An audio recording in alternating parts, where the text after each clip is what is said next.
Okay, everybody, it's 7 o'clock. Let's call the regular board meeting of the Silver Falls School District to order. Debbie, no attendance? Okay, very good. Okay, everybody please join me in the flag salute. I pledge allegiance to the flag of the United States of America and to the republic for which it stands, one nation, under God, indivisible, with liberty and justice for all.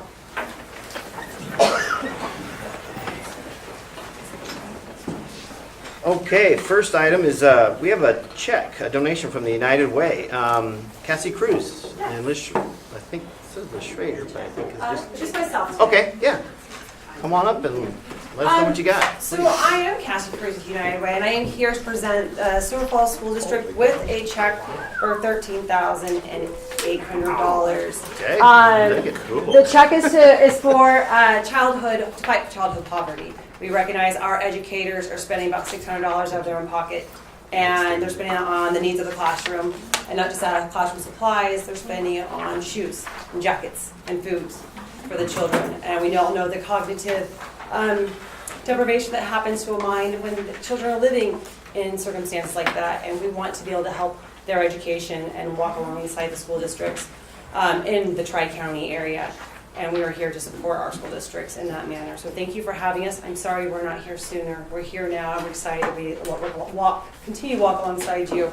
And just to let you know, this program here, you're reading your papers, is for K to 5. At this point, this was our jump start, and we do look forward to encompassing middle and high school and then early childhood development as we go along. But this was just the starting point to get it started. So thank you for having us. I know we have 2 minutes. You have papers in front of you to explain more. If you have any questions, you can get a hold of me. Yeah. If you have anything. Yeah, quick one. Yes. So this is for K-5 teachers? K-5. Okay, and about how much is that per teacher? $200 per classroom. Okay. Good. Yes. Cool. $200 per classroom to help fight those needs. And to kind of give you an idea, we're looking for teachers to also use their creativity and problem-solving skills, as we all know they're great at. In Yamhill Carlton, they've always had students population within wheelchairs, but they never had ADA-appropriate basketball hoops. Because of this, now they have students who can play basketball. So this is kind of the barriers we're looking to overcome. We want to be able to help, of course, walk alongside for food, and along with helping assistance of classroom. But there's also needs that teachers see. We want to be able to create an experience for their kiddos. So we're looking forward to seeing what they do, and we will be reporting what they do, so you will see it as well. I will make sure you see that. But yeah. Okay. All right. Thank you. Thank you. Very much.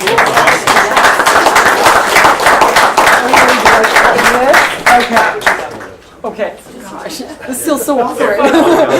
Here, I gotta do it right. Okay. Excellent. Thank you. Sorry for blocking you. No, I was just gonna say that's how I like my pictures. All right. Thanks again. Thank you. Okay, that's great. Wow. Next item on the agenda is our consent agenda. Do I got a motion for motion? Move for approval. I'd like to request of my fellow board members. I haven't quite finished section G of the personnel policy. I was wondering if we, I'd like to pull that out of the consent agenda. Okay, so So then you have to. let's pull that out and we'll talk about it later. Exactly. Okay, so let's pull out section F, and then we'll Section G. item F, section G, correct. And Item F, yes. okay, so do I have a motion for approval for the consent agenda minus item F? So move. Okay, do I have a second? I'll second. Okay, we have a motion and a second.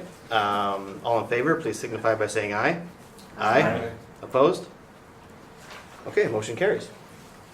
Okay, now as far as item F, so Shelley, what were you thinking you were looking for that? I just wanted to see if I could get an extension on reading the rest of the policies.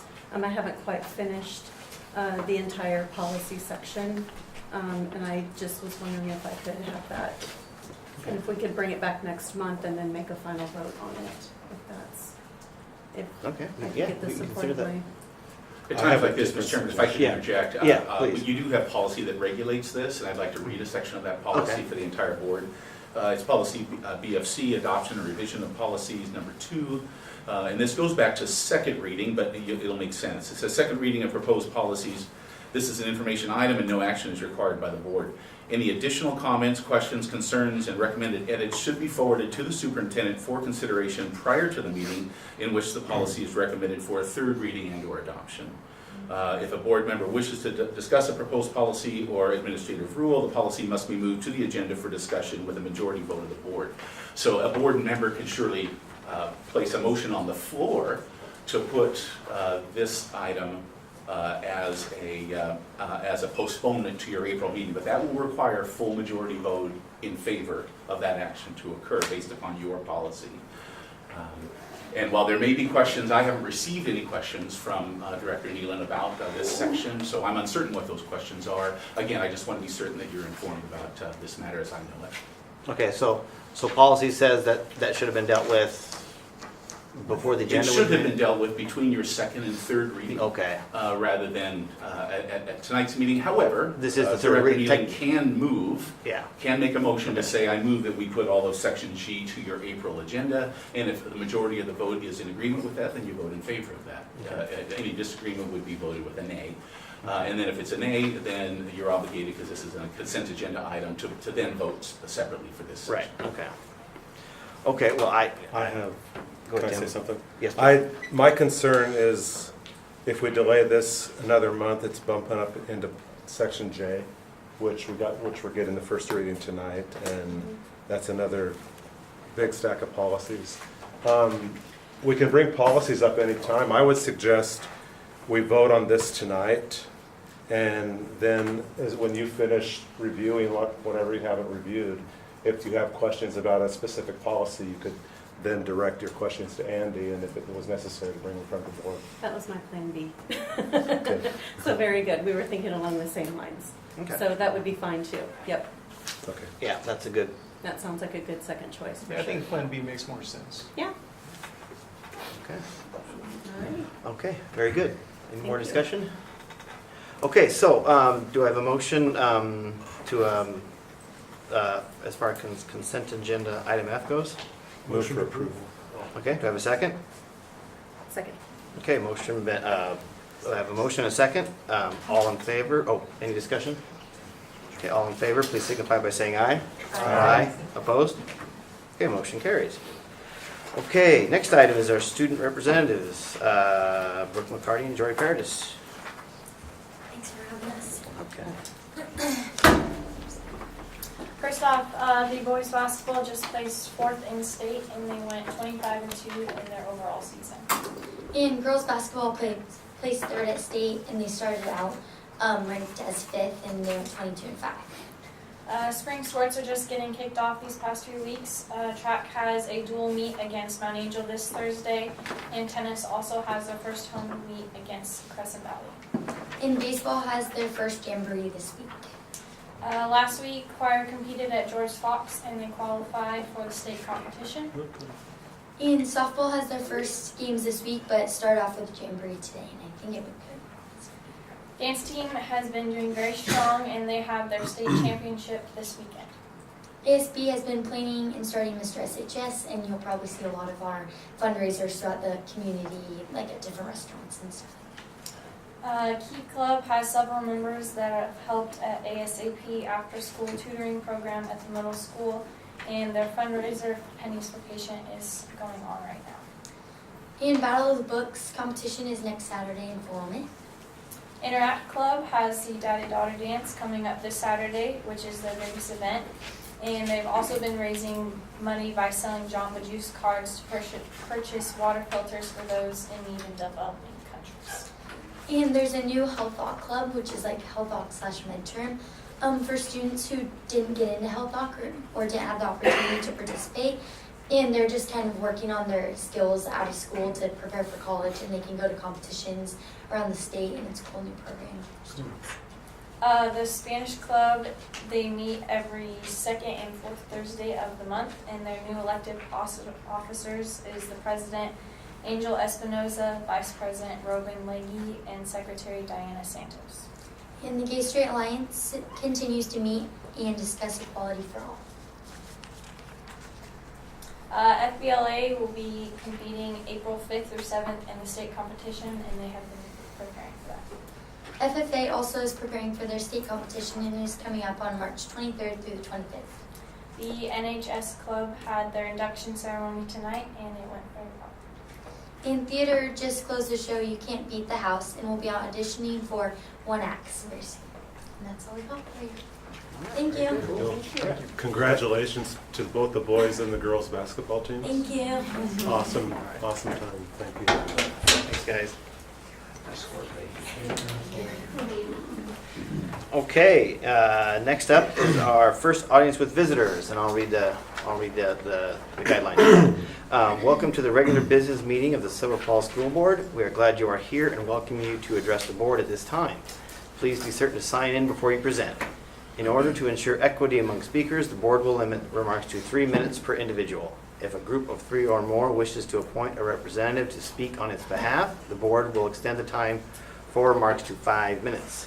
A second audience with visitors will occur later in the agenda, specific to discussion and action items of this meeting. All right. Would anybody like to address the board tonight? Want it? All right. Just please sign in and state your name. Sure, I signed up in the Okay. flyer, is that good? Yep. Okay. I believe so. Okay, good evening. And just state your name for the microphone. Yes, I'm Rich Pieskowski, Okay. and I am a friend of music. My son Ethan is a freshman at the high school, and Ethan started playing saxophone in the 5th grade, and now he's in the concert band, the marching band, and the pep band, and he just started a choir. And Ethan will be also performing in the upcoming cabaret performance this March 22nd. I really think his experience in music since 5th to 8th grade really propelled him into what he's doing now at the high school level. I'm here tonight because I'm a concerned parent and a friend of music, and I've watched our valued music program in our elementary schools deteriorate over the last 3 years. One of the things that concerns me is this has a direct effect on the district's strategic visioning plan, and specifically the district's core values. These include student engagement resulting in maximum individual growth, professional excellence, and a culture of integrity, respect, and service. These goals can be correlated with research on how music can enhance the lives and academic performances of students, and involvement in music helps teach professional excellence, respect, culture, and integrity, and love of service. Now, Ethan, 15 years old, he's still working on these attributes. But I can see when he's practicing, he really takes his role in the music seriously. He's practicing at home regularly, he's excited to go to school, and I can see how he works with a group and learns those attributes working as a team on stage. Now another thing is, I'd like to also state in the district's plan is a goal for 100% graduation rate. I'd like to share a quote from an article published by the National Association for Music Education entitled Graduation Rates and Keeping Students on Track. Quote, policymakers must take into account the need for access to music education in secondary schools. As a 2006 Harris poll showed, schools with music programs have significantly higher graduation and attendance rates than those without music programs. For many students, their role in the band, choir, orchestra, leading and participating in an ensemble toward a shared goal of producing a high-level performance, that motivates these students to attend school daily. That sense of responsibility as they collaborate with peers who depend on the presence gets students in schools and gets them excited about educating. I've seen this with Ethan as he's worked in the school with music from the 5th grade. Now, we have a great program at the high school level, but what I'm most worried about is the future. If we cannot re-implement elementary music education, our high school programs will falter, and so could our graduation rates. Because music is one niche that connects many of our kids and gives them that drive to learn and attend school. Please consider putting an articulate music curriculum taught by certified music teachers back in our elementary schools. and allowing all of our students the opportunity to be successful in their academics with the help of music. Thank you for your time. Thank you.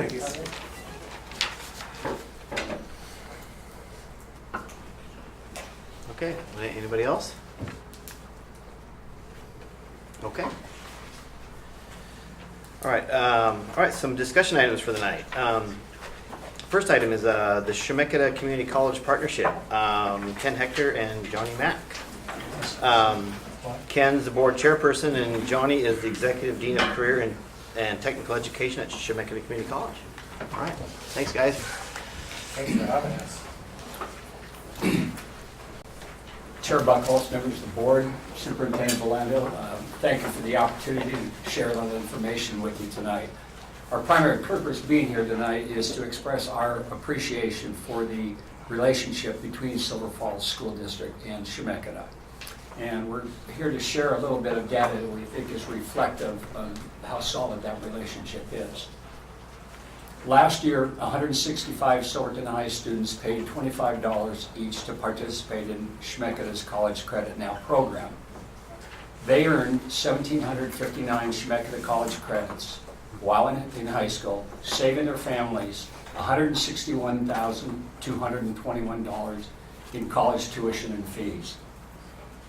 36% of Silverton High graduates from the years 2013 through 2015 enrolled at Chemeketa. 270 Silverton graduates with a 3.5 GPA or better have enrolled at Chemeketa as Chemeketa scholars since the program began in 2008. Chemeketa scholars are awarded a full tuition scholarship. Those scholars from Silverton High School accumulated a total tuition savings of $1,399,525 through the winter term of 2018. So it's inception in 2008 through winter of 2018. 109 Silverton High School graduates who received the Oregon Promise enrolled at Chemeketa during the first 2 years of the grant. The Oregon Promise recipients from Silverton High have been awarded a total of $190,860 in Oregon Promise grants, again through the winter term of 2018. In the years between 2007 and 2015, 410 Silverton High alumni completed a Chemeketa certificate, degree, or transferred to a university. We think again that this shows that there's a good working relationship between Silver Falls School District and Chemeketa, and we're happy to answer any questions, which is why Johnny's here, because he's the technical guy. So if you have any, fire at Johnny. Yeah, I got one. You referenced the scholarship if you get a 3.5 or above. Mm-hmm. Do you guys have any data, surveys possibly? Because that allows kids to get further education free, tuition free. Would they have not been able to pursue college without that? Has there been any studies on that? I'm not aware of studies. It's obvious though to me, but I just kind of wonder. Anecdotally, Yeah. I've had both parents and students approach me over the years and said it made a difference in their child being able to go to college. Yeah. So I don't know, Johnny, if we have any hard data. We don't have any hard data on that. Okay. It's just it's obvious. I'm just curious about the numbers because that's free college is free college. That's a great program, though. Thank Yeah. you for doing that, because that's benefits so many kids. Yeah. It's really good. Very happy to do that. Any other questions? I've in my line of work, I see a lot of kids that they couldn't afford to go to college and they went into some of the vocational programs, became machinists, welders, millwrights. I see a lot of them in the mills and stuff, and these are some kids, and yeah, they're 20, 21 years old. They're making $50,000, $60,000, $70,000, $80,000 a year. They don't have all that tuition to pay back, and they're doing pretty well. And I think that's a great opportunity that a lot of kids wouldn't normally have, but now they have this and they're able to be good contributing members of society, and I think it's a really great thing, and I'm really appreciative that it's there. I went to community college myself and learned a trade, and I think it's great.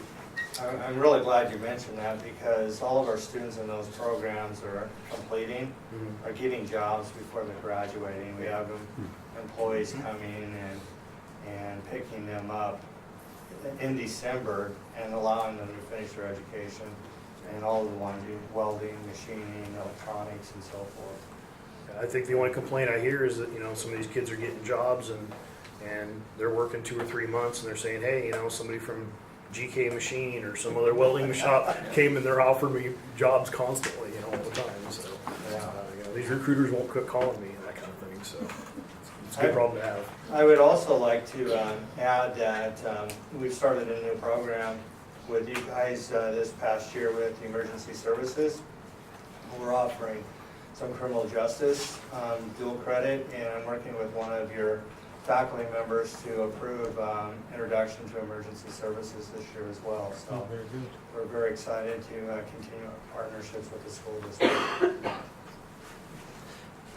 Johnny, typically how long does, say, your programs last before you got them a welder ready to go out after high school or machinist? They could actually get certified in like one specific type of welding, like MIG, in one term. But we really encourage them to go on and get certified in all of those. And there are opportunities for advancement and higher pay with all of that special welding. But usually like machining and welding are 2-year degrees. Automotive is 2 years. But we do have some short-term training available for people that can't go to school for 2 years. Sure. Ken or Johnny, will you do me a favor? Do you have this brochure, this flyer handy? Will you read, and I think I want everyone to hear this, the last paragraph under recognition? I think that's pretty powerful to share. Thank you. Every 2 years, the Aspen Institute evaluates nearly 1,000 community colleges in the United States to recognize high-performing institutions. For 2017, Chemeketa made the Institute's list of 150 colleges eligible for the Aspen Prize. Chemeketa is the sole Oregon community college in consideration. So while we haven't won it, we're still in the hunt. Yeah, so. that's phenomenal. That's great. And what's amazing, it's right in our backyard. That's fantastic. Yeah. Yeah, right on. Thank you.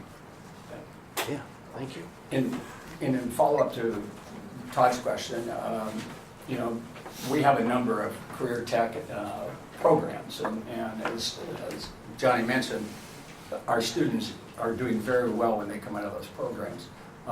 And we're trying to be responsive to the needs of the employment sector, and so we're looking to add a diesel technology program as well as an anesthesia technology program. So those hopefully will be coming online soon. And again, they're ones that, from everything we see, upon completion, you're very, very hireable. And as Johnny mentioned, I know we toured the automotive program not very long ago, and the instructor there, the gentleman that has the program, was saying they get calls from the auto dealers and repair places in December, and they're hiring, and they come right out, I think, $45,000, $50,000 to begin with. So it's pretty good, and for the most part, as Todd mentioned, not a lot of debt coming with them. So it's a pretty good thing for kids that want to get out, want to get into the workplace, and not commit to a 4-year university and end up with a lot of debt. Ken hasn't seen these two programs, additional programs at the board meeting yet. They'll be coming this spring, but we're also adding digital art media, and the big one is cybersecurity, which in the United States they can't get enough people to work in cybersecurity. So, like Ken said, we're constantly meeting with industry and the communities to find out what needs are out there. So.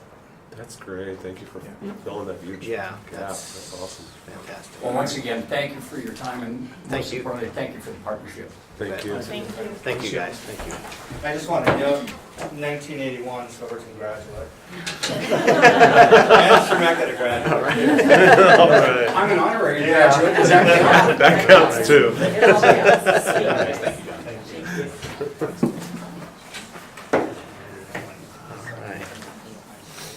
Okay, next item is our Silver Falls School District Enrollment Work Group Report. Presenter is Katie Gardner, Ralph Fisher, and Andy Belando.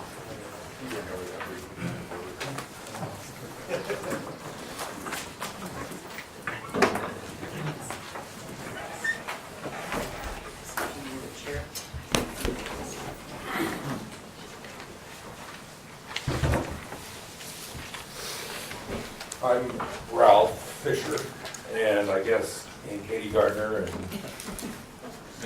they know you. We were privileged to be part of the Silver Falls School District Enrollment Work Group, and I presume that was a study done by Portland State and the board. I assume got that information. I think we were charged to take a look at it and make sure it was accurate and valid, and maybe go over it with a fine-tooth comb. Cindy Jones was also a community member. We had Jennifer was our school board member, and we had staff. The charge was to define anticipated enrollment patterns into the future, identify possible impacts on individual schools, and develop recommendations related to enrollment for the consideration by the school board. We had 2 meetings, one on December 14th and one on January 16th, and I think between the first and the second one, we did it. When we had our first one, we realized we needed more data on inter-district transfers and students that were leaving out. So it was beneficial to have both of our meetings. I think that we were able to get some additional data, and I think that probably the board got that data also. In the Portland State study, Silver Falls, we reviewed the following documents: the Silver Falls School District Enrollment Forecast from 2017 through 2027. The Portland State broke that down into low, medium, and high growth rates for the community. I think we felt pretty sure that probably the low one was probably not realistic, and maybe we probably bet on more of the high one than anyone. Versus the low, medium, and high. What that showed is there's currently 3,931 students in the district in 2017, and the projection by 2027 is 4,277. And so that's a little over 300 additional students in the next 10 years. So I think when you look at how much growth is going on in the community, I think everybody's kind of surprised maybe that it's not higher than that. But I think when you look at the demographics that are in the report, I think it shows some interesting things on why that's happening. We also reviewed the Silver Falls School District Enrollment Summary from 1995 to 2017. And I think if you go back to 1995, the district had 3,666 students, and now there's that 3,942 students. So you look back, and we're increased about 300 to 400 students, and we look forward, it's about the same. So, I think over from 1995 to 2027, which would be 33 years, we're looking fairly similar growth pattern what we've had in the past. We also took a look at the out-of-district students transferring out to other schools and students that are transferring in, and I think it's no surprise that the closer you get to Salem, the more transfers in district to fill those schools up compared to other areas. I think you guys gotta say that. Great. We broke into 2 groups at the first meeting, and we broke it down into the schools in Silverton and the rural schools. First one is Mark Twain, which is what, K3? K2. K2. And it's fairly close to capacity. I think there's some, I think they're still working through the process of getting that school workable. There's still some logistical problems with parking and traffic flow, school bus parking and dropping kids off. So that'll be, I think something that'll need to be worked on.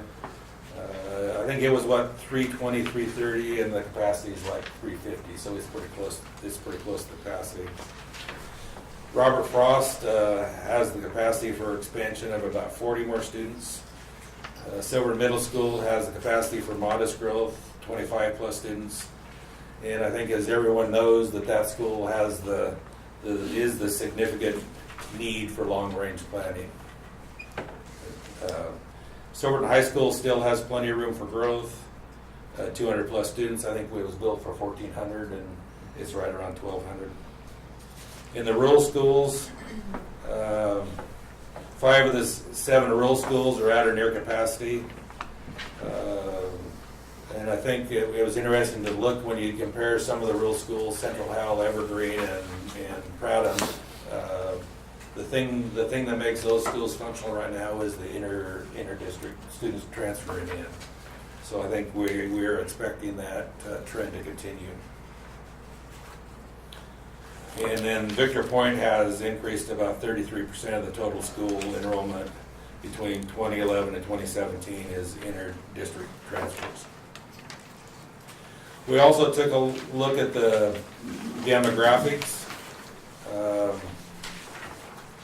In 2017, the population of the school district has about 10,000 inside the city limits and 11,000 outside the city limits, for a total population of 20,000.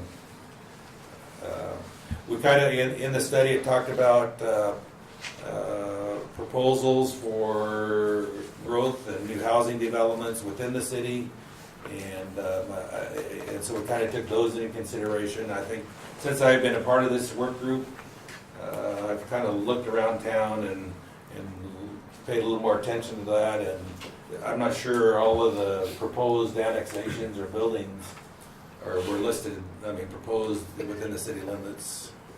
We're in the proposal, but that'll be determined. I think we also looked at the rural area, and I think for the rural area to grow, there's going to have to be a legislative change for land use change to get some more houses built out there.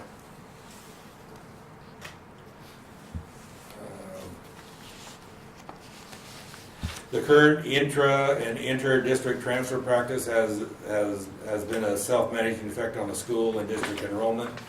I think that data was added on for our last meeting, and I think that's pretty interesting to look at. I don't think there's any need to summarize that a whole lot. And I took the liberty as I was looking at the percentage of households with children under 18 in the school district is declining. From 41% in 1990 to 35% in 2010, and this trend is continuing. And I just took a look in the survey, and in the 2000 census, 38% of the population in the school district was between the ages of 20 and 49, and by 2030, that population will drop to 31%. So the number of people between the ages of 20 and 49 will drop about 8%, whereas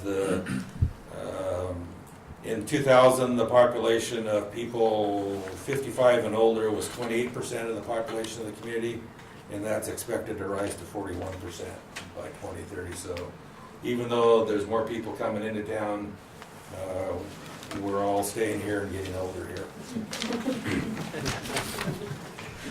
Birth rates are expected to drop, and it'll decline between 2016 and 2021. And it's expected to have a similar impact on middle and high school graduates through 2027. I think we came up with a couple recommendations.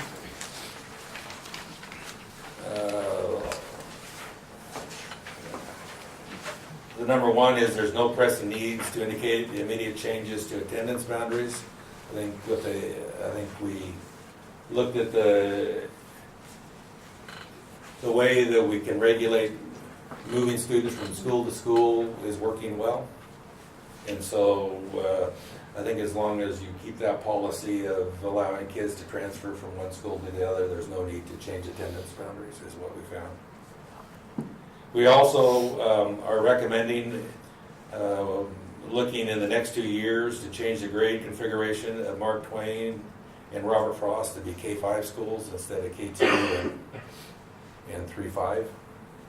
And that's gonna, that's just to kind of balance it out and to get rid of one transition of those kids to go to instead of transitioning 3 times to go to a 2-time transition.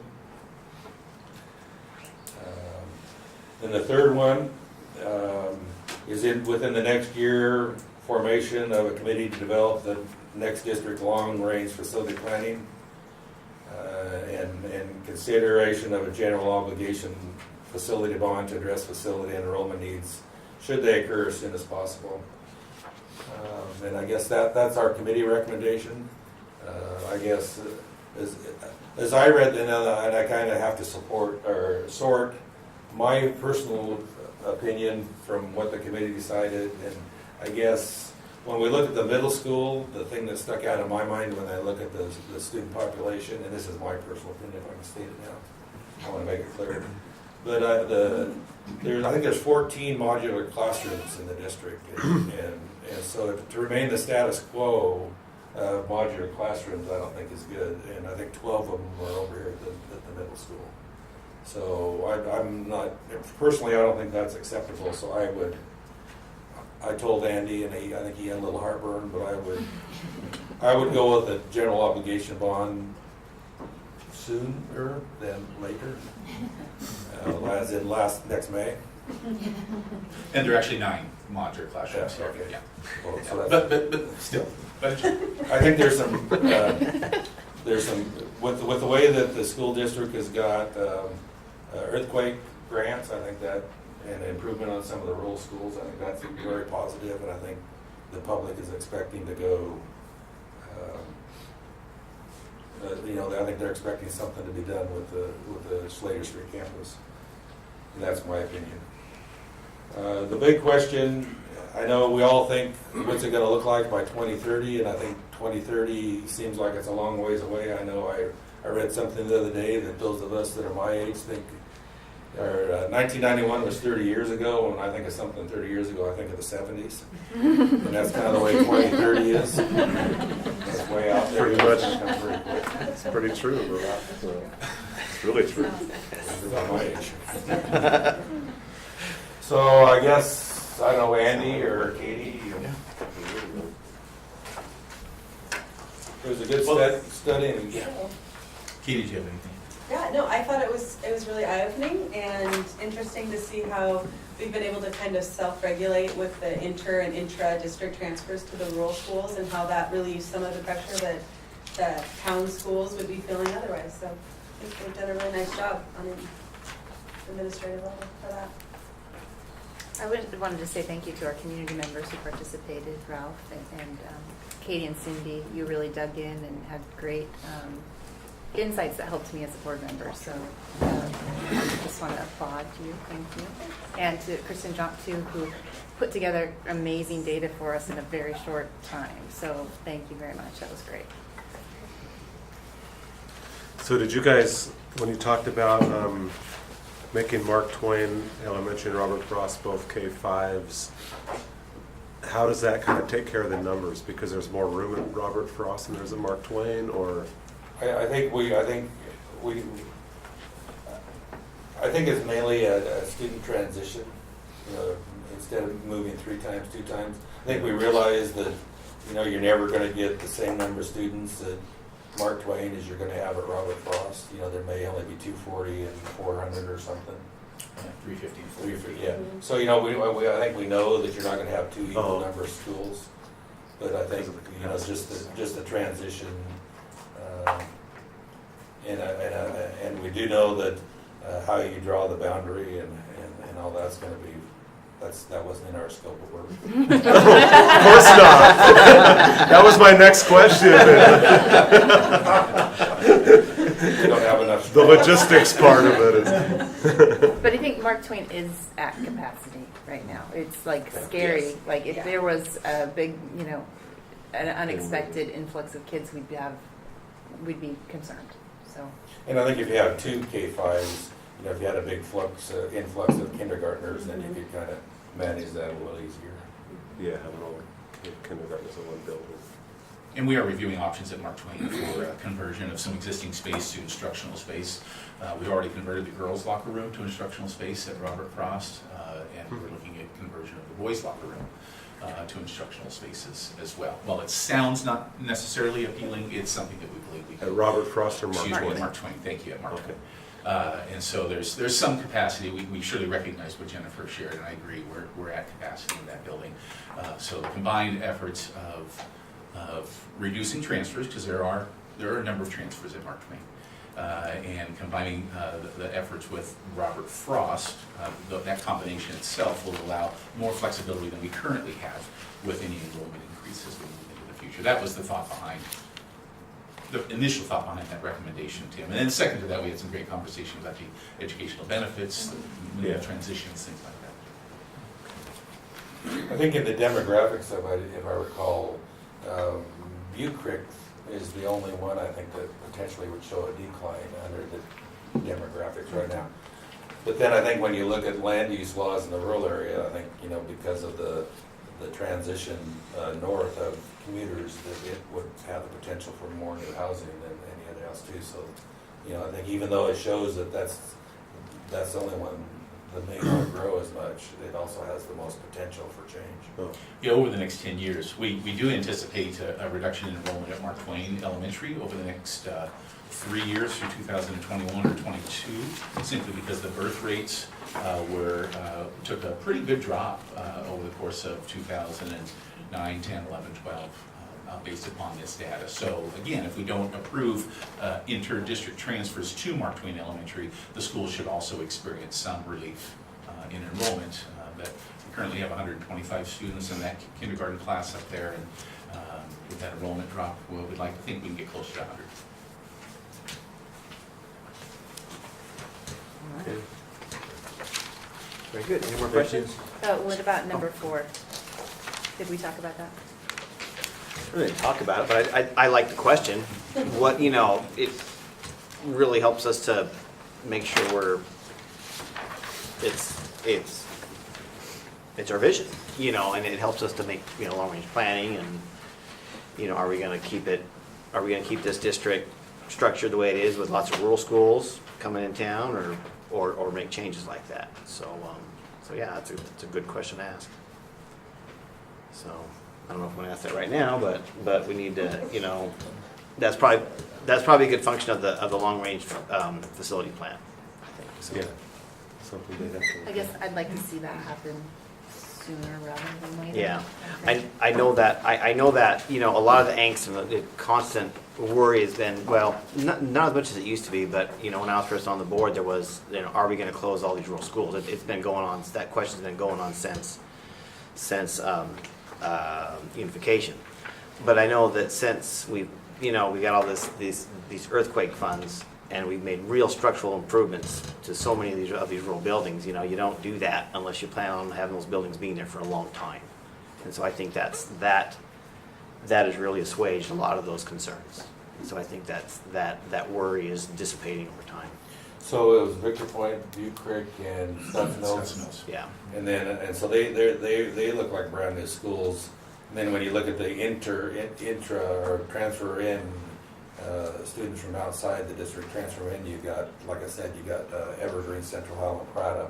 And as long as that policy and interest continues of students from outside transferring to those schools, their capacity will be viable. Yeah. So I guess that's hard to predict 30 years out. Yeah, that's hard to predict, and you never know when Salem can say no more. A lot of those folks come from Salem, so we're not, just because we want it to happen, doesn't mean Salem's going to allow it to happen. So, but we don't see anything indicating that. No. So. Salem Kaiser's full. Yeah. They're overflowing. Kind of funny here, a couple months ago, I read a short paper on voting trends and whatnot, and they had explained a lot of stuff in here that I kind of see mirrored in here. They talked about higher home values and property values, that this young family starting out can't afford it, and the family that's already had their kids and kids are in college, whatever, that's kind of where they go. And so the population, in those areas was declining, and the schools were getting smaller populations and whatnot. So, that may be kind of what we're seeing here. And as long as the property values stay high, maybe the population won't get too. I think one of the things, as I read this, that became clear, because you always hear about Salem Kaiser, but it's kind of a mathematical function. Is you look at the circumference of a circle, and Silverton really is a circle, and then you look at Salem as the circumference of a circle, You know, if you each grow that much, the circumference of the circle, Salem has a lot more capacity to grow. You know, we're still fairly small, and so, you know, the growth is going to be fairly limited. All right, any more questions? My suggestion would be, as far as next steps are concerned, Mr. Chair, is that the board read through this information. I'm going to suggest that we put it on a work session agenda, let's say 2 months out. To give you plenty of time to read through this and digest this a little bit. I agree, Jennifer, I think this is something that the board just needs to really sink their teeth into and ask the right questions. If there is interest by the board in doing some of the things that are recommended here, including K-5 consideration, long-range facility planning, those take time, they take effort, they take attendance boundary committees, community input, and really quite a bit of effort. So with all that said, that can surely be done, and maybe we would combine some things like a facility planning related to visionary planning. And next year as well, just as a reminder, and I think this is timely, you are also in the 5th year of your strategic planning document. So there are a number of things that are really merging into one opportunity, which I think is an opportunity for you as a board and for us as a school district to really make some visionary decisions. So, thank you very much. Thursday night's the chili feed out of Victor Point. See you all there. Thank you for what you guys did. Thank you. Thank you for what you did. Thank you very much. Very good. Okay, next discussion item. That's consideration of the makeup of instructional hours due to the district-wide inclement weather closure day on February 22nd. So we have a snow day, and should we make it up essentially? Or should we just leave it as is? I wrote out some thoughts, so I'd love to read them to you if Go for you'll it. allow me to. So I am less inclined to support the conversion of April 27th into a student contact day. Oftentimes, students, the time students spend in school is effective because a teacher has developed an effective routine, and one day away from a routine is significant, but if a teacher is able to attend professional development that they would receive on the 27th, the fruits of that effort may eclipse those netted from a single day of instruction. So what the teacher gets from that day of PD might outweigh the lost day. And then I was thinking about our strategic goals. In addition, one of the goals is for the teacher community to achieve high student engagement, and one of the ways the district supports this is with professional development. If we take away that day, I don't think that we can, well, I guess I say we're weakening our efforts. So that would be my thought. I am open to being persuaded, however, depending on what you all have to say. For me, it's just it was just one snow day. I wouldn't change a thing. Just let it slide. We're fine on instructional hours, Yes. right? Yeah. You know, and then typically, and I know it's our policy to always, well, our policy is to make them up, but we kind of give that, and we always have some wiggle room in case we have that policy there in case we get a bunch of snow days. But as far as I'm concerned, it's just one snow day. I would just let her slide. I don't know what other people think of that. Yeah, if we had 2 or 3 or 4, I would think differently, but with just one, I don't think it's a huge deal. And I know last year when we had more than one, and we converted some of the professional development days into student contact days, and there were some comments from some of the teachers about their collaboration time and things like that. So I kind of agree with Jennifer, since it's just one day, I'm willing to, I don't think it's a huge deal. Yeah, I agree. Let's move forward. Any other comments? Discussion? Okay, it's an action item for later tonight. Okay, item D, review of 2018-19 fiscal year budget development draft goals. We had a work session, our last work session, we talked about it, we added a few things. And, just in quick discussion with Andy, he says that, there's a little bit more money in the budget this year, I think, if I understood right. And, I don't know, what do you think money's there for this stuff? Or do you have it yet? Yes, Steve can comment on some of this as well, because some of our costs are not increasing like we had expected or experienced in the past. because of the fact that the second year of the biennium, we generally realize an increase in revenue. We have things like Measure 98 dollars to help us address some specific funding needs this year. We also have some additional grant dollars, so there are some very interesting dynamics at play that make most of these, if not all of these, actually come to reality. The question is to what level? When you talk about funding of school counselors at rural elementary schools and funding of fencing and point of entry facility projects, I think there may come a point in time, because we haven't drilled it down this far yet, for us to say how much can we afford for both of those. Yeah. Those are quite expensive projects or investments. And while we've made some improvements especially in the security area, we surely haven't done everything. And so we're working on that, and that'll be vetted during the budget development process. We'll have a better understanding. But generally speaking, I support these goals, and I think you as a board, I would ask that you as a board take action on these goals, which is an action item later tonight, to give your confirmation of the importance of them as well, as much as we can anyway.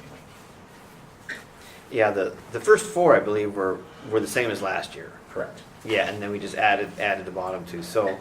Yes, and there was another goal on there, and as I shared the memo to you, I actually removed that. It was related to increased vocational opportunities at the middle and high school level. We could surely place that back in, but we are receiving a fairly significant chunk of change that has to be dedicated to attendance dropout reduction and vocational opportunities, career and technical education opportunities through ballot measure 97, student success dollars. That's a given. It's happening. If you feel it's important to list it as an item, that's fine. You're getting a number of goals there, and so I think I would encourage you to be cautious about having too many goals as well. I like what we have. I like the additions. I think they're important. So.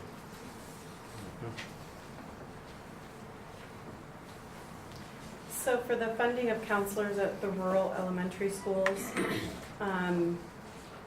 should we have that say counselors at all elementary schools?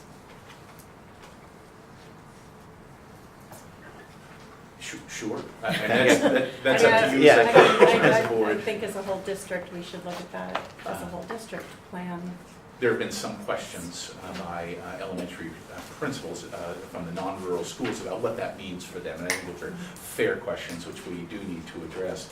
Currently, Butte Creek has a .8 counselor, Butte Creek School.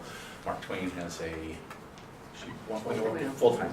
Robert Cross has a full-time counselor, and Silverton Middle School has a full-time counselor. And so this is to target all of our rural schools to have counseling support at this point at the 1 to 400, one counselor to 400 student ratio, which is the average counseling service that we're currently providing in all three of the schools in town. With that said, it's, I think, worth the conversation with the elementary principals to say, what does that mean for them? Because they've used their given allocation. Some of it is as a result of economy of scale. They're larger schools, so they have more flexibility to handle this. But should some consideration be given to all elementary schools? I think that's a valid statement. Yeah, I think so. So with that said, we just have to crunch the numbers and see what that means. We currently offer through the budgeting formula additional allocations at all three of the town schools, which is a holdover from many years ago, simply because of the sheer size. And the sheer size generally results in behavioral matters that are oftentimes unique as compared to our K-8 schools, and each of our schools in Silverton don't have the benefit of the K-8 setting, and older students mentor younger students, and I know you've heard Greg Cott's comment on that in the past, and I think that's valid as well. However, we have given them some additional support that we haven't provided the rural schools simply because of their sheer size. Again, part of the funding formula that was adopted many years ago. So any increase to those schools would likely be in addition to that current behavioral support that we provide those schools. Again, that's some formula stuff that I'm not going to do a very good job describing that to you, but it will become, I think, increasingly clear during the budget process. Right, so should we change that statement? I mean, just to say elementary schools maybe, or just to, I don't know, just say elementary schools, I think, just because it. Sounds like there's general agreement. Yeah, because it singles out like extra money, and so let's just figure out a mechanism to hopefully get it everywhere.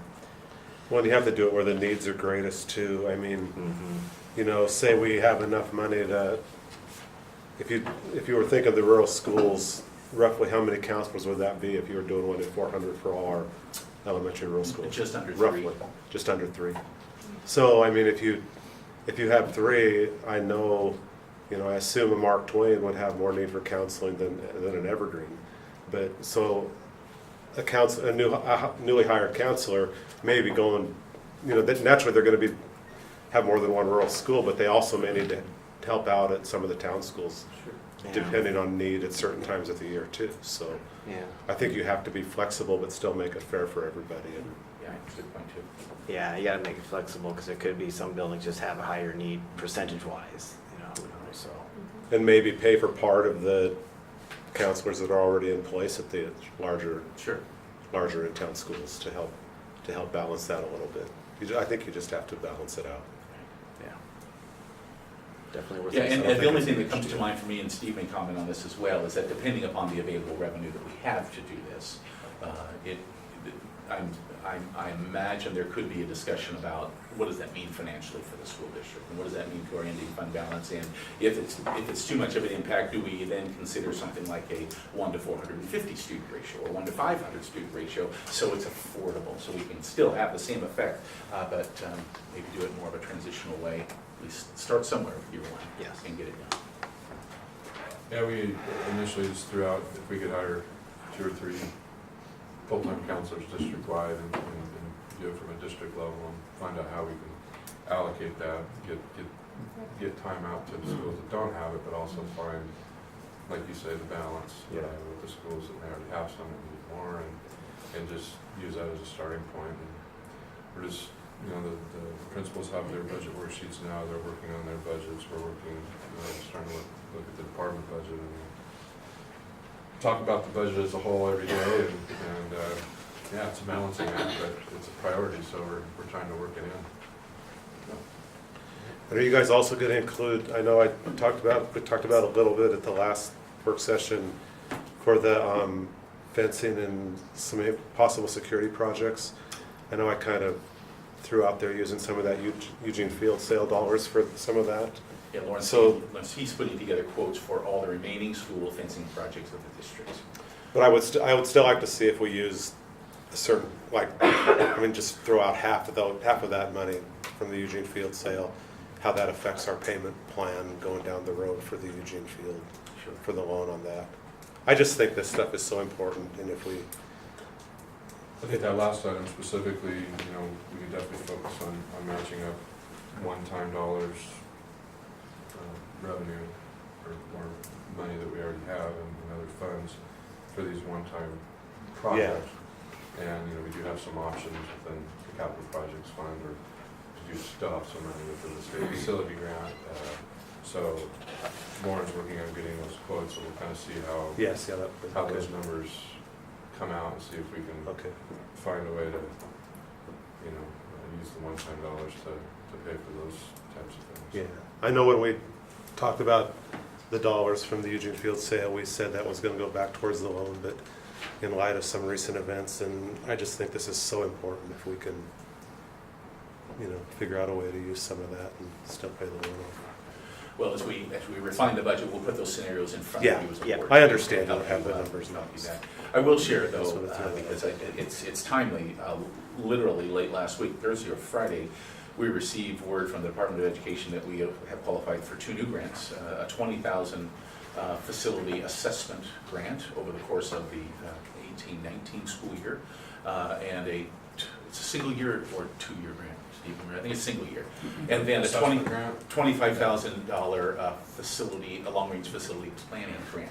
So, assuming the board does move in the direction of the facility planning committee, next year you now have $25,000 to help fund that committee, which generally involves architects and engineers and things that are somewhat costly.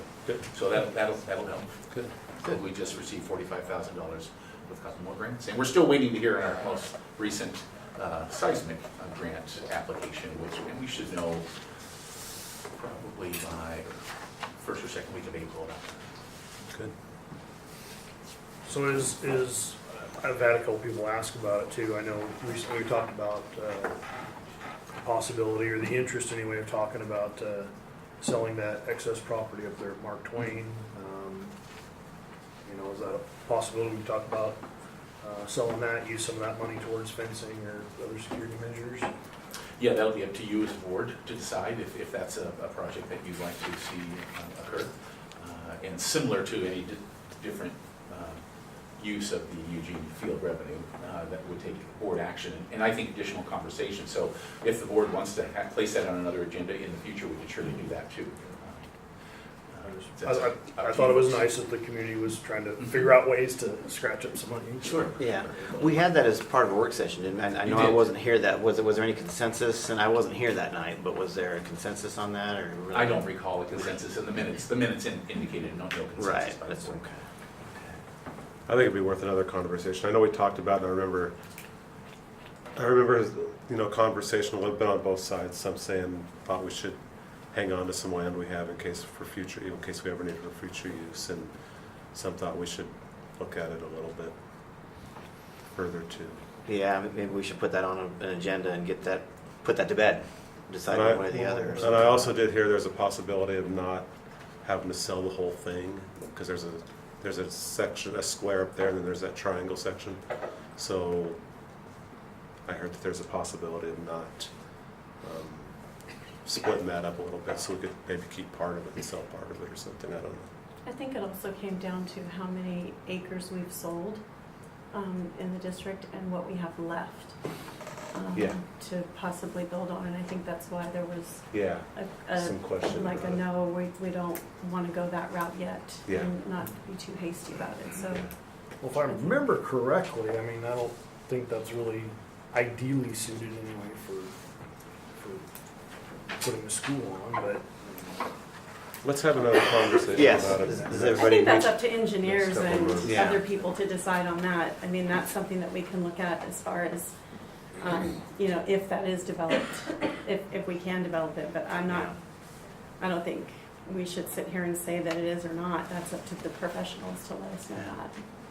I think we should get back to the agenda. Yeah, exactly. Anybody have any objections to adding this to another agenda item sometime in the future? Sounds good. Okay, yeah. Yeah. All right, let's move I have on. one more question. Oh, go ahead. And I don't know if this pertains, and you can, you know, tell me if it pertains to another time, but throughout the time I've been on this board, there has been a consistent discussion from people in our community about our music program, or lack thereof. Is that something that we look at as a discussion for a board goal, to make that a priority, to invest in that, or do we look at that at a different budgeting time? You know, do we look at that when we get to the budget committee and look that? What's that? We've always let the sites, the schools decide on that. Okay. And it's just kind of a lack of funding. It's very important. But we've kind of just been with lack of money. That just seems to be where a lot of buildings have decided to cut. So I suppose we can make another goal for another time, but I think we have enough right now to deal with, to chew on. I'd be happy to discuss that at a future meeting. Yeah. Maybe not in the near future, but after. Get through this budget Yeah. and see where we're at. Okay, sounds good, thank you. Okay, any more discussion on budget goals? Okay, next, review proposed revisions to policy IIBG, technology instruction. This is our second reading. Anybody have any comments? Okay, no discussion. Next item, District Policy Committee recommended revisions and deletions in Policy Manual J. Is this our first reading? First reading. First reading, okay. And there it is. Everybody got any? Anybody have It's a also on chance to board. read it? You'd like to look at electronic comments. Yeah. Okay, anybody got any comments, questions?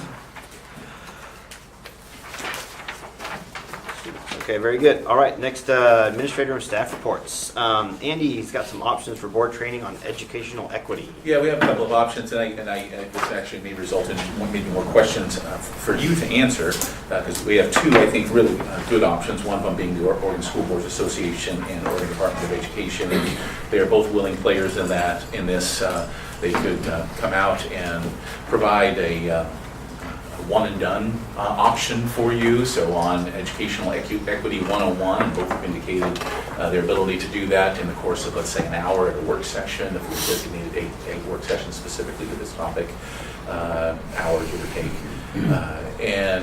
I thought it was interesting in my conversation with Renee Sessler at the Oregon School Boards Association, however, when she commented on the connection between something like educational equity training in concert with your other training specific to the board, so around communication and around visioning and around support of students. And she actually identified the importance of you as a board spending some time taking a look at some of the data that you have. In fact, I think Tom commented recently, and maybe a couple of you had, about the data that we have in Silver Falls School District that indicates the performance is fairly high. We have a number of subgroups that are performing significantly higher than other school districts on the state average. With that said, they're not at 100% yet graduation rate, and that's the ultimate goal.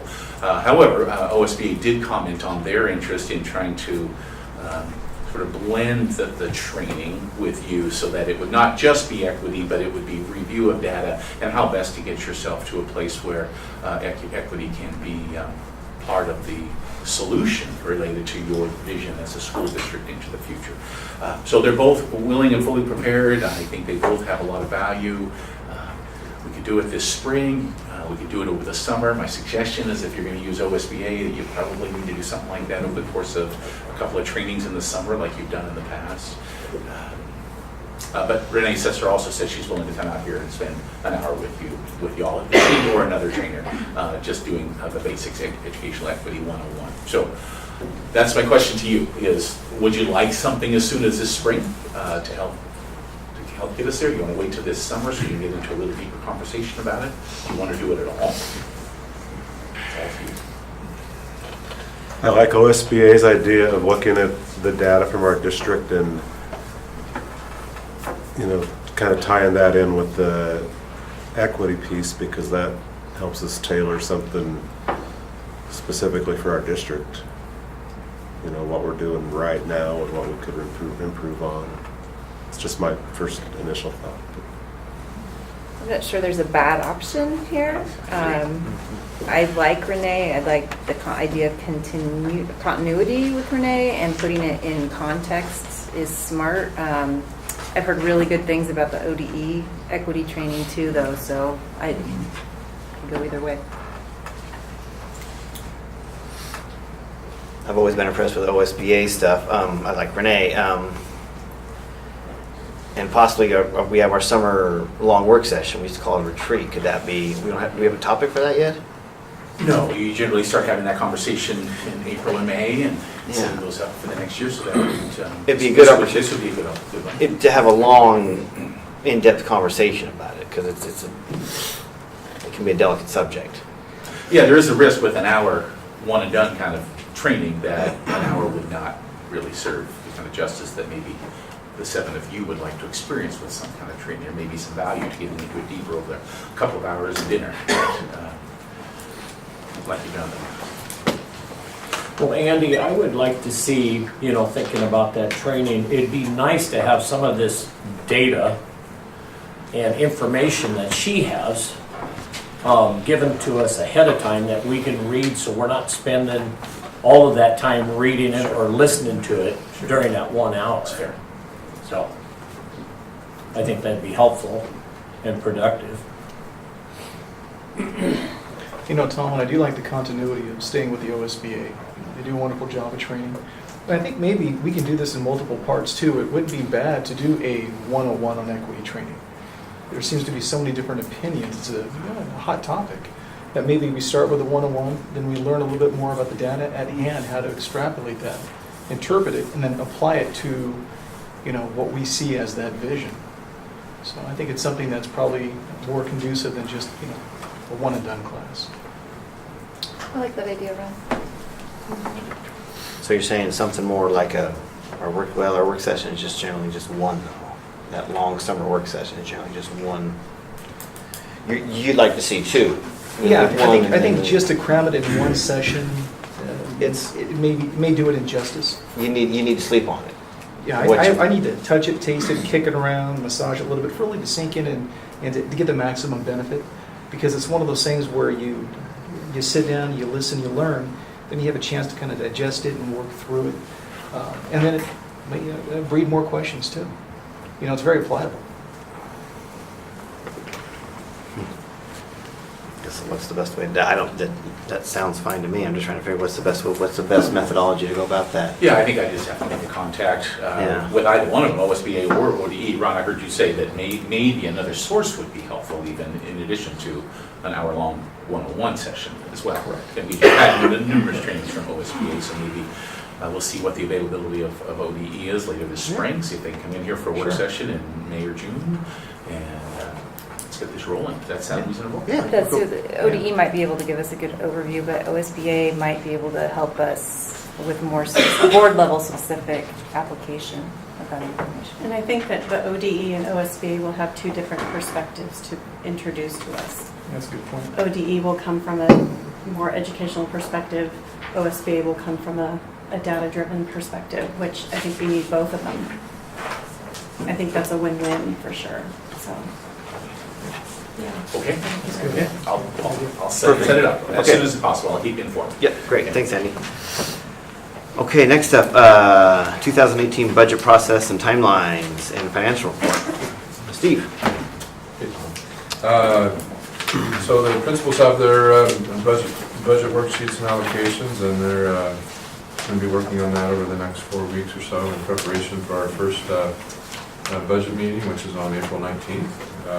So that is the meeting where each principal will come and present their budgets to you, and we continue to have conversations about every day about how to try to make everything work within the district and equity in the schools, and so it's a great process. Fortunately, this year, from my standpoint anyway, it's a lot nicer to budget in a non-legislative year. We actually know what you're going to Yeah. have. So last year, when the legislative session was going on, we had no clue until June, and we were bargaining with two association groups. So there's a lot more knowns this year than there were last year, so that helps a lot. It doesn't always mean you have enough resources, but at least you know what the parameters are. So as a lead into the statements, basically, the general fund continues to track well. Revenue-wise, I should, as a reminder, state that last year when we budgeted, we fully anticipated the state would allocate biennial resources at 49% in the first year, 51% the second year, but they changed it up after the last two or three sessions where they went with the 49-51 model. They went with 50-50. So I do anticipate, like I said, revenue's tracking far in our expenses, but revenue should actually come in above budget because they're allocating it at a 50-50, and so it doesn't. I'll have to figure out a better mechanism for next month, but on the yellow sheet, your shading disappears compared to what I have on my white sheet. But what we talked about a few months ago, all of the revenue items that roll into the state school fund formula, you can see at the bottom what we received, a little less than 30 million, and we still have 3 months worth of state school fund payments and some taxes still to come in. So you can see just with those categories alone, we're expecting another $7.5 million. And we did receive a fresh ODE estimate on March 1st, so it did go up as I expected, just because our enrollment has increased a little bit this year, and it does reflect our latest ADM report. And statewide, actually, since local revenue is up statewide, the amount per student also went up a little bit. So so between those factors and the fact that they went with 50-50, we should see revenue above what we forecasted. But we also knew you know, as we look at the budget on a biennial view, we knew we would be spending more than we were going to bring in because of the PERS rate increases. So, you know, we may not see a fall in our ending fund balance this year, but that would catch up with us a little bit next year with increased costs with COLAs and those types of things. I am happy to report, though, that as I calculated our average teacher cost for principals this year, as they build their 18-19 budgets, that we're not going to increase that. I mean, the PERS rates will stay the same for one more year before they go up again. But even though we have a 2% COLA built into the contracts, because of retirements and turnover and those types of things, our average teacher cost didn't increase as much as I expected with the PERS rate increases. They did go up, obviously, with the PERS rate increases, but not as much as expected. So the teachers will be able to budget on the same average teacher cost as they did for this year. So that'll be helpful for the schools as well. So, anyway, just some leading details into our more thorough conversations that we'll have in April and May. So, but that's really my highlights for tonight. Okay. Thank you. You bet. Thanks, Lee. Anybody have any questions? Okay, move on to the next one. Next presenter is Brett Davison to tell us about Silverton Middle School. Hi, good evening. Hi, Brett. A few numbers there at the top of the report are surprisingly the exact same at the beginning of the year when I did my report. Some people left, but then the exact number of people came, and so we're the same in each grade too. So don't quite know how that happened. Brett, do you have any more copies of yours? I do. You guys already know what's going on. I was trying to leave them out of the process. Did everybody else get one? You threw it away. I threw it away.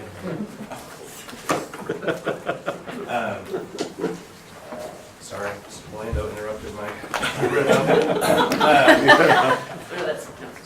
Yeah, that doesn't count.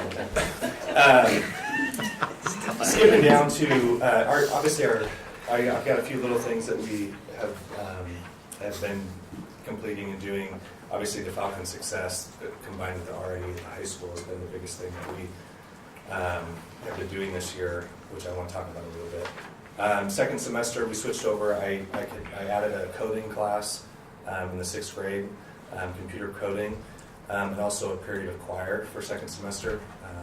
We're talking about music. At the middle school, we have 3 periods of band, 2 periods of choir, and then 2 periods of drama, and then some other stuff. This is all in combination with the high school too.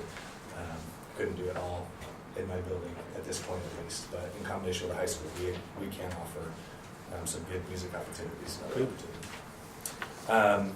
One recent thing that we did that is in my goal of working with the high school really well and streamlining our process is we had the 8th graders go over to the high school. This was all organized by Kirsten Barnes and other high school staff, I'm sure, to do things the right way, where we show kids what the possibilities are before they actually forecast for classes. So it's not just looking at a piece of paper and saying, I have no idea what that is, and writing stuff down. They could walk around to different things, especially with CTE opportunities, before they forecasted. And then the parents came for forecasting night. And so I think we're really going in the right direction with 8th grade from all around the district in the high school in terms of doing that well, so we can get kids connected right away, because that's a really hard transition year. And so I appreciate the high school putting that together and doing a really good job with that. A couple months ago, we finished, I don't know if anyone saw that, there was some stuff in our town and also in the district newsletter about the Lunch and Learn showcase with Shannon Chandler and the art program. And I'm not exaggerating in saying that I think that's one of the best examples I've ever seen of students showcasing their own work in a really, really professional way. I know Mr. Belando was there and a few other people stopped by, but every kid had their own station with their artwork presented and food and interactive stuff. And they were interacting with strangers, people from the public coming in, answering questions.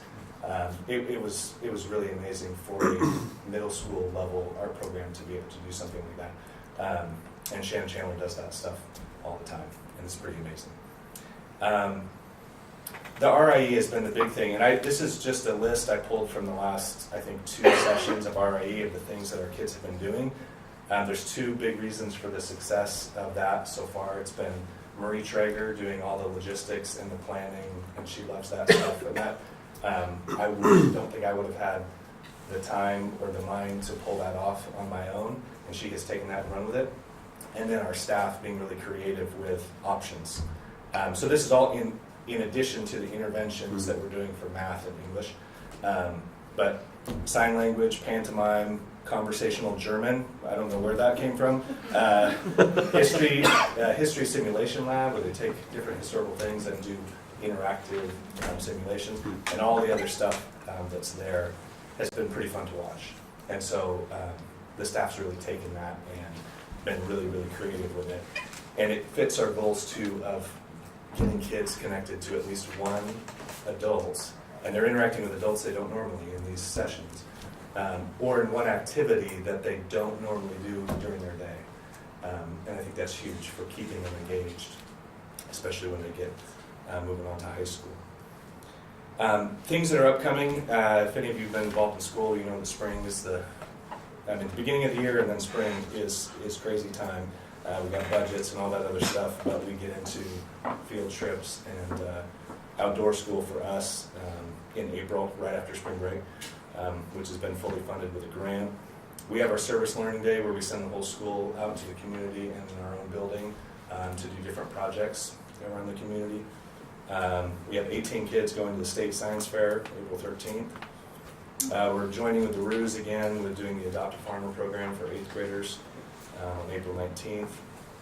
We had to move career day. The one snow day we did have was on our career day where we had 27 different people coming to our school from different businesses to present. And so that was not good timing. But we rescheduled, and we're going to do May 3rd career day where all the kids get to pick 4 different things that they're really interested in, occupations, and then they get to sit and listen to somebody who's actually in that job. And it's a really good opportunity for them. Senior breakfast in May, and then 8th grade promotion, and we're going to do that at the middle school this year. We're going to change that to the middle school as part of an effort to make it our school and be proud of it. And then our biggest thing upcoming is the seismic upgrade in the summer on the gym, and we're going to be planning for that and making sure that goes smoothly and learning from what Butte Creek and Rick Point and all those guys have gone through and making that a smooth process. Other highlights, so I don't have that on the agenda, but I wanted to specifically talk about Darby Hector, and I know there's other people that could have worked with her for longer. I probably shouldn't say this, but I was in her AG class when I was at Mark Twain, and now I'm her boss, so I started calling her Darby. I still call her Mrs. Hector. She's going to be a really tough one to replace. I called Sandy today and Sandy said that she's been in the district for 33 years, and I think has that all been at Mark Twain and Soapton Middle School, so the same school. She is an institution, and I said, Darby, you got to write all this stuff down. And she writes down all the stuff that she does, and I don't quite know what we're going to do, because she does assemblies and leadership and the Veterans Assembly and senior breakfast and ski trips and everything under the sun. And that knowledge that she has of all the years of what to do, what not to do, has been really valuable for me, and is going to be really, really missed in our school. But she was going to try to sneak out of the district and retire without any accolades, which then when we found that out, we're going to make it worse, and we're just going to put it on. And we're going to have a lot of recognition and some get-togethers to showcase her, because she's just awesome. And a couple challenges / goals for me. It was talked about a little bit. Space and logistics at middle school is obviously high on the list. My approach, and the staff has been really good about this, is looking at things in as much of a positive light as we can. And I don't care what we have, we're going to make it the best we can. And so we're going to try to reclaim the space and Shanna, I'm having her with her kids and whoever she can scrounge together do a lot of, I mean, paint does wonders for things. We're doing a big Silverton Hills mural in the cafeteria. If you can get in there and take a look at that. The kids are involved in the whole process. So they, during lunch, during RIE, after school, before school, they're in there adding to the Silverton Hills and the giant wall in the cafeteria. And just trying to take those spaces and make, because I want kids to be proud of their school. Even if it's an older building, even if you can't use a good part of the building, I want to use it in a positive way and just not let that get in the way of having a positive culture and kids walking in and being proud of their school. Continuing to streamline the high school is a big goal with curriculum and then any barriers to success. And so we're going to look really hard at numbers, especially that transition, the first semester, of freshmen and how they do in what classes to kind of draw back and see what holes we need to fill and work from there. That to me, almost as much or more as testing numbers, is how do they do freshman year? Because then if we work back from that, if we can make that transition good, we're going to set them up for success. And so, and the high school's been great with working together.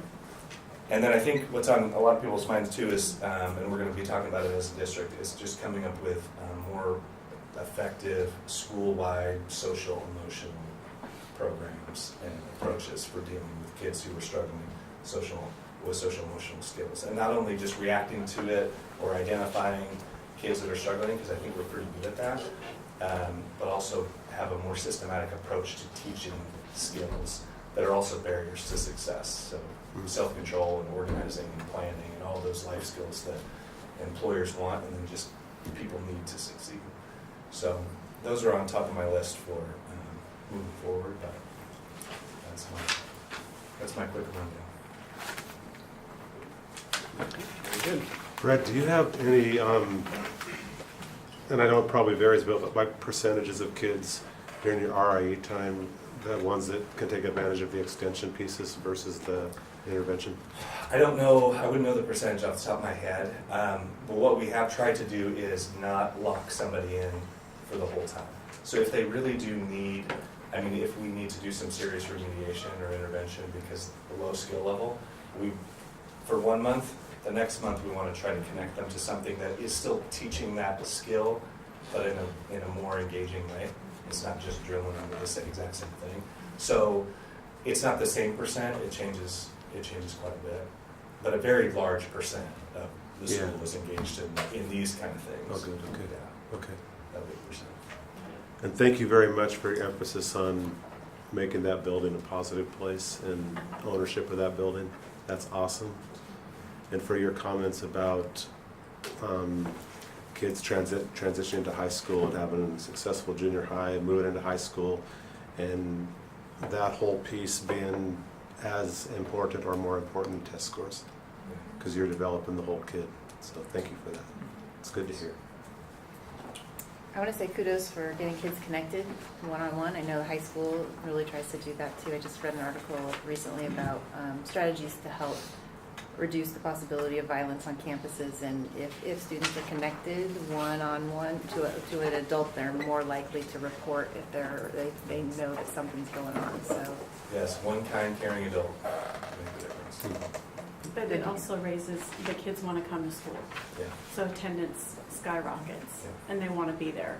So that's even better, because they're getting even more support and attention, and that's huge. It's a domino effect after that, which is good. Very good. Brett, where are you going for the outdoor school? I can't remember the name of it. And is it a big percentage of the sixth grade, or how many kiddos are you taking? All of them. Dude, that's like, what, 300 and some? 160. Oh, 160. 166 graders. Do you want to go? Or? I think that was a volunteer question. Yes, we will pay for you to go. Mr. Belando already agreed. I'll chip in if you go. Yeah, they're all going. And I can't remember the name of it. Sixth grade. West Wind. That's right. It's a great place. Is that Vernonia? It's on On the coast. coast, yeah. On the coast. Beautiful. Yeah. Where the They need to big run it. Otis. Yeah. It was Oh, good. It's terrific. That's awesome. It was cafe is Fully funded, no gas to pay. That's great. Thank you, Brett. Very cool, thanks, Brett. All right, any Thank more you questions very for Brett? much. Thank you. Okay. Next up is Leslie Roach. Tell us about Robert Frost. Hello. We're gonna project right behind you, I'm sorry. That's okay.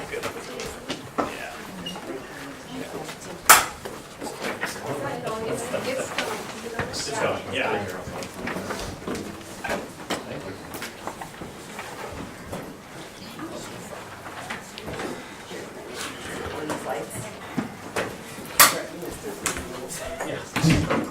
Thank you. Just a couple wows. Okay, I'm Leslie Roach, the principal at Robert Frost Elementary. This is my first presentation this school year, so I thought I'd just start at the beginning. We're grades 3 through 5. Currently, as of today, we have 411 students enrolled at Robert Frost.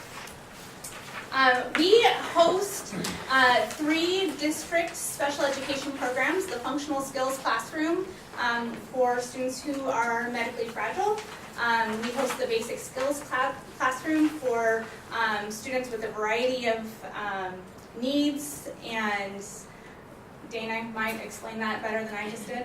And then we also host the Structured Learning Classroom for students with some behavior needs. And then, of course, we have our Learning Resource Room for students with specific learning disabilities.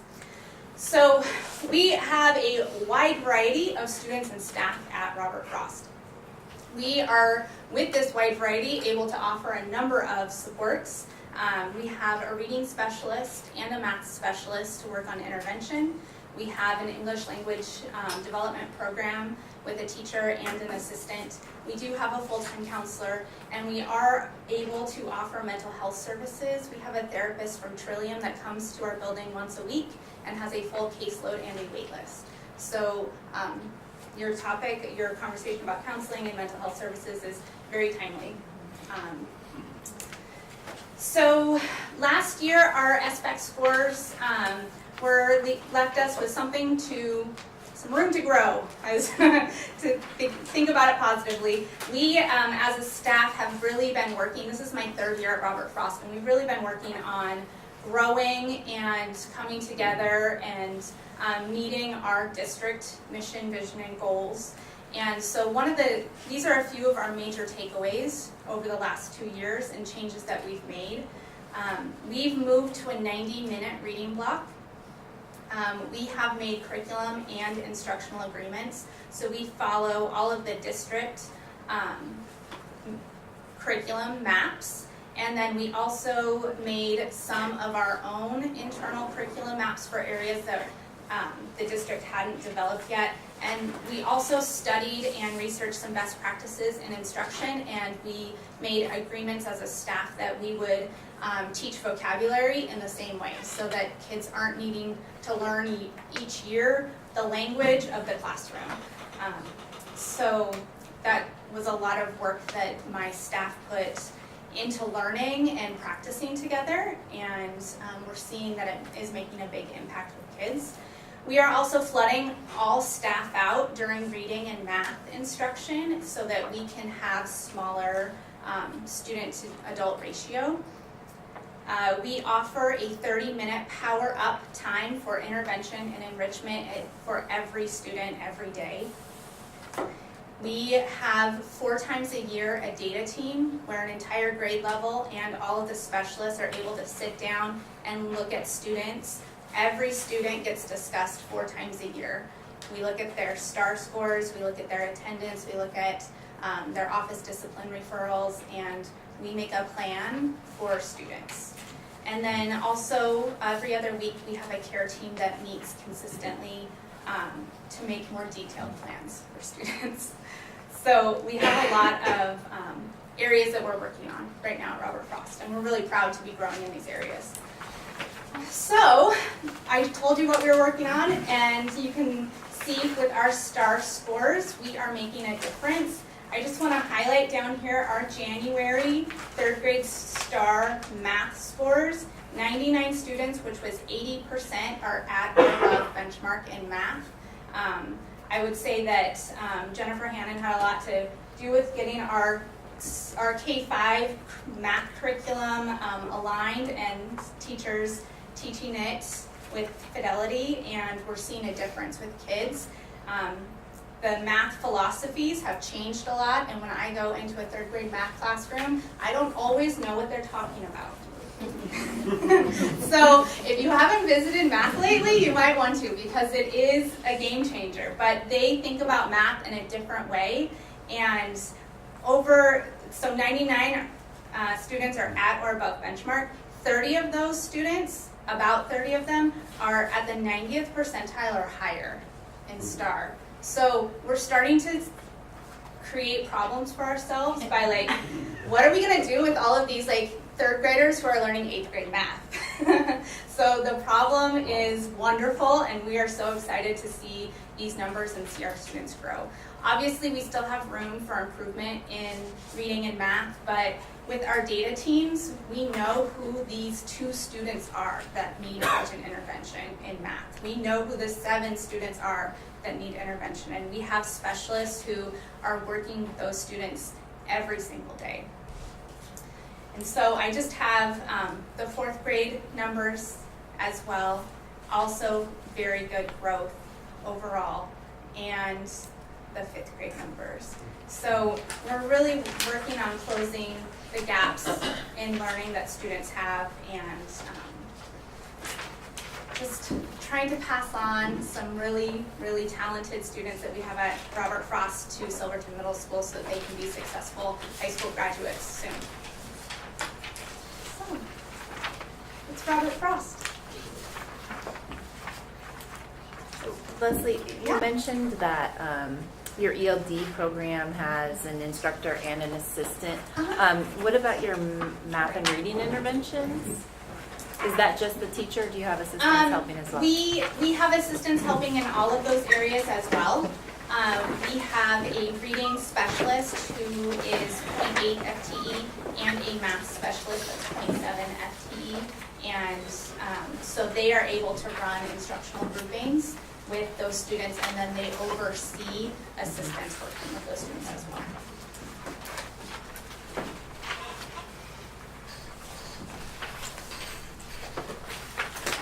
And kudos for the vocab instruction. That's awesome. Robert Marzano. Yep, he's a good guy. Yes.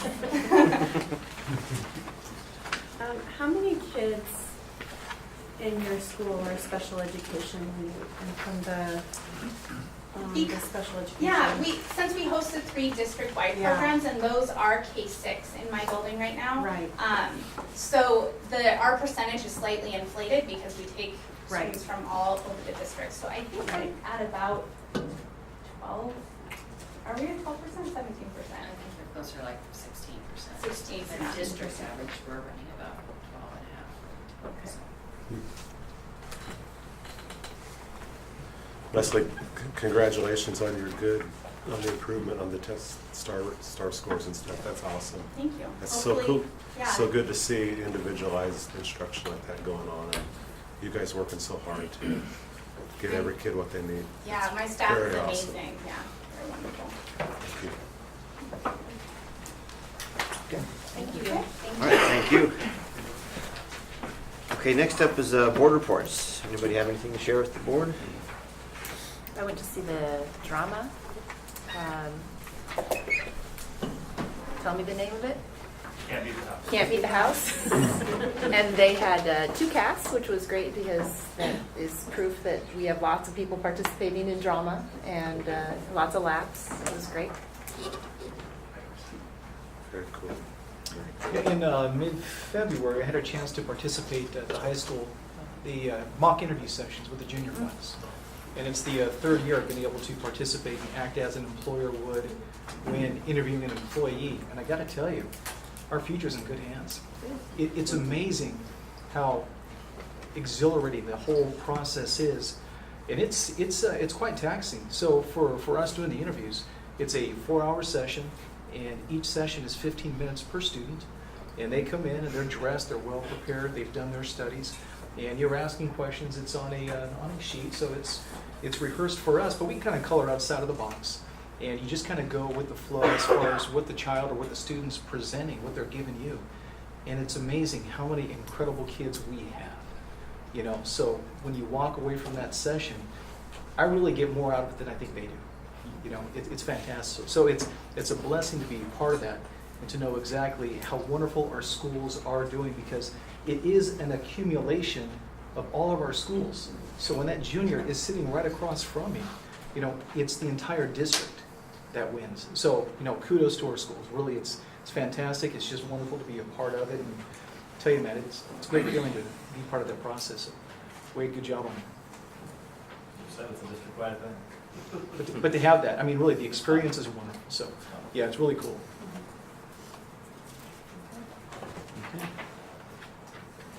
Okay, next up is correspondence. Andy, anything new to? Nothing new. Okay, very good. Next up is our second audience with visitors, limited to discussion and action items. Does anybody have any?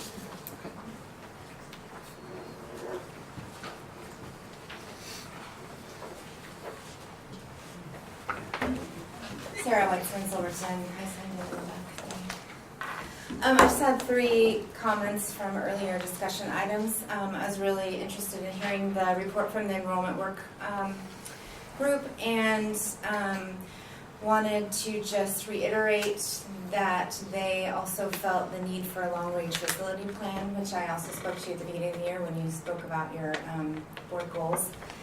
And I think that I just don't want you to ignore it and think that it's too soon. I know it's emotional for some of you, but it is definitely something that the data is showing that we are at capacity and over in some of our schools. And so I hope that you will thoughtfully consider that, if not sometime this year, for your goals for next year. Also, I just wanted to comment on the Section J policy, first reading.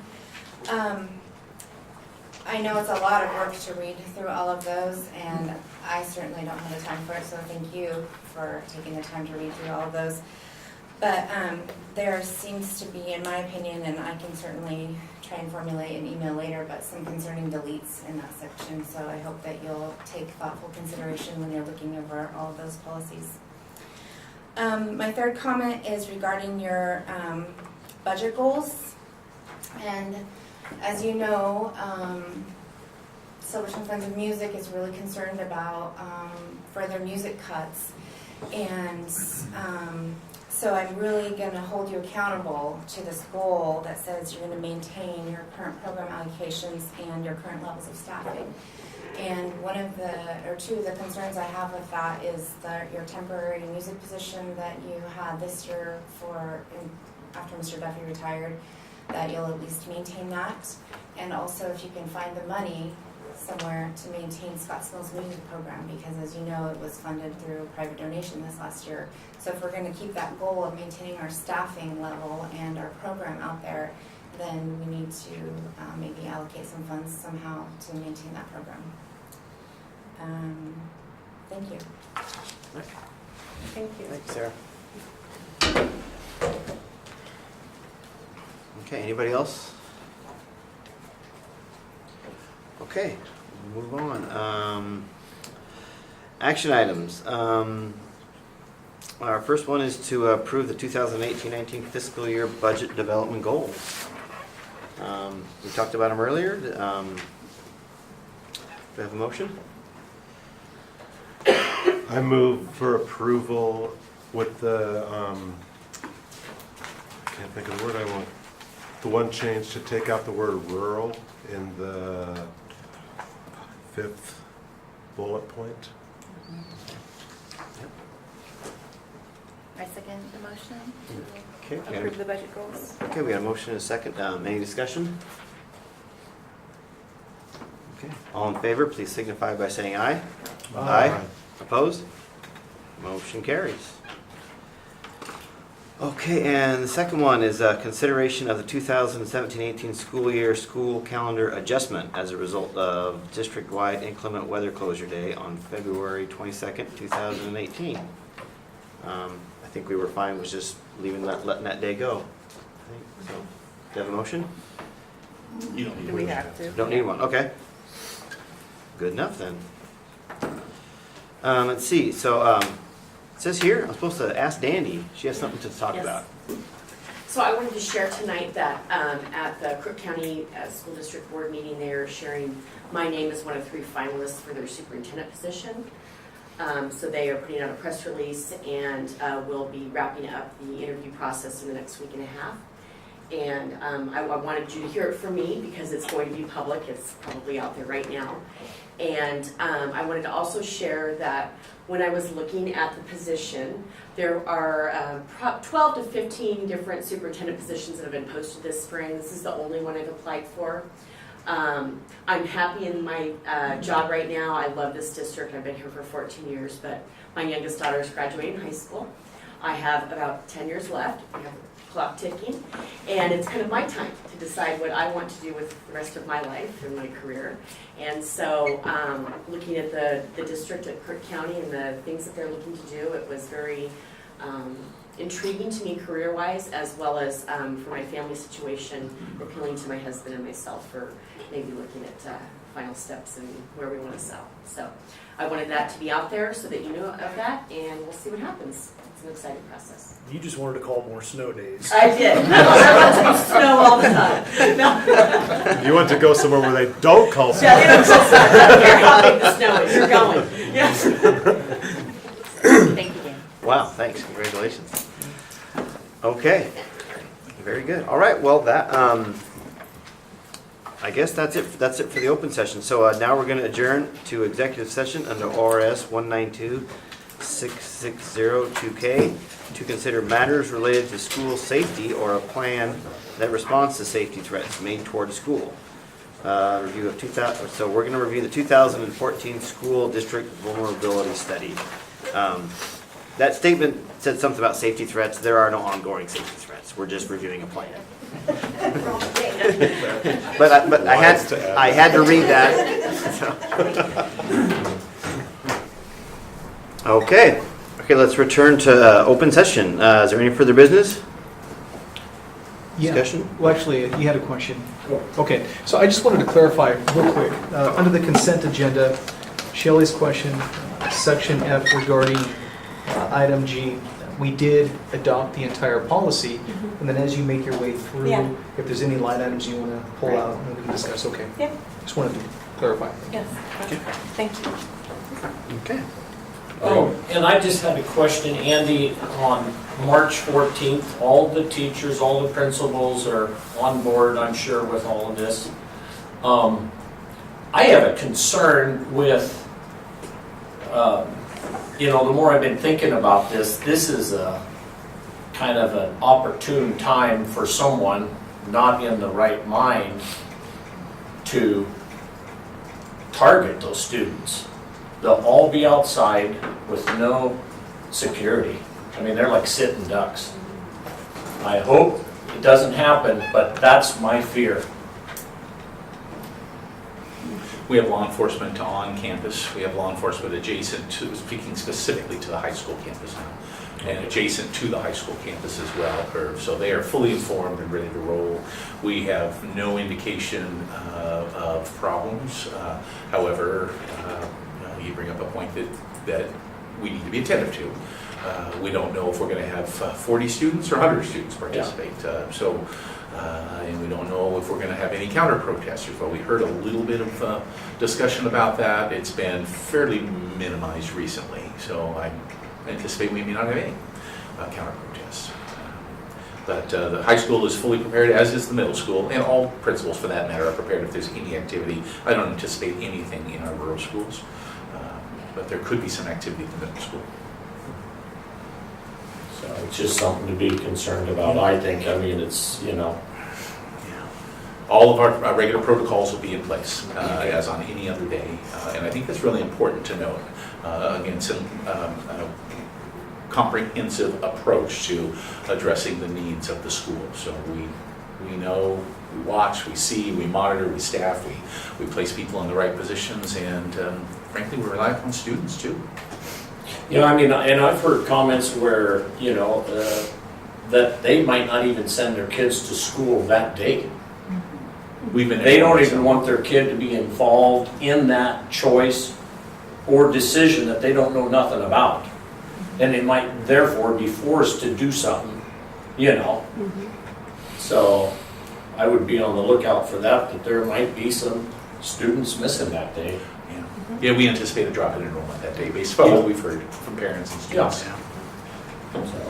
And also the side about kids who choose not to participate, just making sure that they're not getting flack for staying in class, or their rights also. So. I just wanted to say that I appreciate that our administrators, our teachers, and our students, our student support staff is what I meant to say. Your response has to be appropriate to where the intersection of the values of safety and freedom intersect, and that is a thin line, and I think we need to appreciate that work that is being done. Yeah, I think you guys are handling it really well. I would, kudos for that, because respecting the culture of our district and where we're at, where we're coming from, but also other stuff too. Sure. I agree. You bet. Well said. And I'm really impressed with the work that all the administrators have done together and put out the information clearly to not only just the district but certain schools. This is what's happening at the high school.